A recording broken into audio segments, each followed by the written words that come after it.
Hi guys, and welcome back to another issue of Online Schooling with Miss Molina. First off, I want to start off by saying that keep your emails coming. I really appreciate you emailing me and asking questions. I do try to email you back as quickly as I can. Basically, as soon as I see your email, I try to email you back. With that being said, yesterday we worked on simile practice, so we're going to go over the answers for that. Number one is the phases at the street crossing shine like a row of eggs on a pantry shelf. So what are the two things that are being compared? The faces are being compared to a row of eggs. Okay, so the faces are being compared to the eggs, and I shortened it. I didn't have to add to the pantry shelf. Number two, 100 miles of landscape spread before me like a fan. Well, the miles of landscapes are being compared to a fan. Number three, fear fell from us like steel armor. Fear falling is being compared to steel armor. Number four, the night is as cold as a sharp sword. The cold night is what is being compared to a sharp sword. Number five, her voice was like water bubbling from a silver jar. So it's her voice is what's being compared to water bubbling from a silver jar, which is like when we say Miss Molina sings just like Beyonce. Okay? Okay, we're gonna go ahead and close that out. And if you notice on your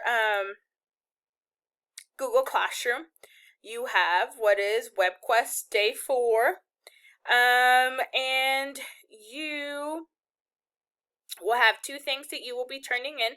The first one will be the figurative language assignment, which I have labeled under figurative language, where you will find that, and it has to do with similes. So I want you to go ahead, click it open, and you'll see that it is a Google form. The first one is, there's a total of 5 questions, so it's not a very long assignment. And the first one reads, the town was set along the coast like a little pearl in an emerald band. Okay, you're going to explain to me what two things are being compared. So number one, for example, the town was set along the coast like a little pearl in an emerald band. So the thing that is being compared is the town. So what is the town being compared to?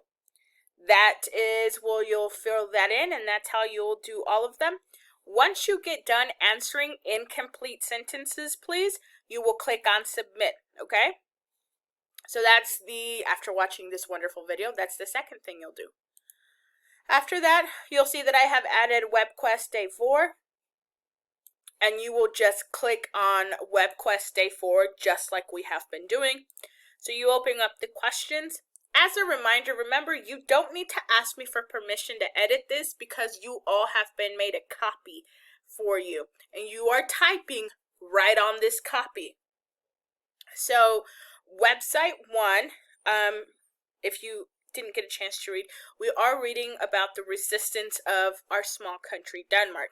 So if you click on website 1, it will take you to the Danish resistance during the Holocaust. I will let you know that the first 2 questions, the first couple questions, which would be 1 and 2, are going to be within the first 3 to 4 paragraphs, so right here. It is a bit of a longer read, which is why I'm trying to help you out. So the first 2 answers will be in the first 3 to 4 paragraphs, okay? If you click back, to questions 3 and 4, it has to do with October 1st and 2nd. So what you're actually going to do is you're going to scroll down and you're going to look for October 1st and 2nd. And it's going to be towards the end. Here we go. October 1st and 2nd. So the answers will be in this general area. Okay? So where it has the picture of George Duckowitz. And that is website 1. And for website 2, you will Click it just like we have clicked all the other ones. And it takes you, this is a very short read. So your answers will literally be within those 4 paragraphs. Now, if you notice some of these blue words, they're links. Others, like when resistance, because hint, hint, you will need to know what that is. If you hover, which means you just put your mouse over it, it gives you a definition, okay? So make sure you do that with website 2. And there's only 8 questions total this time. As a reminder, if you have any questions, please don't hesitate to email me. I do try to respond as quickly as I can. And with that being said, I hope the odds are forever in your favor. We'll see you tomorrow.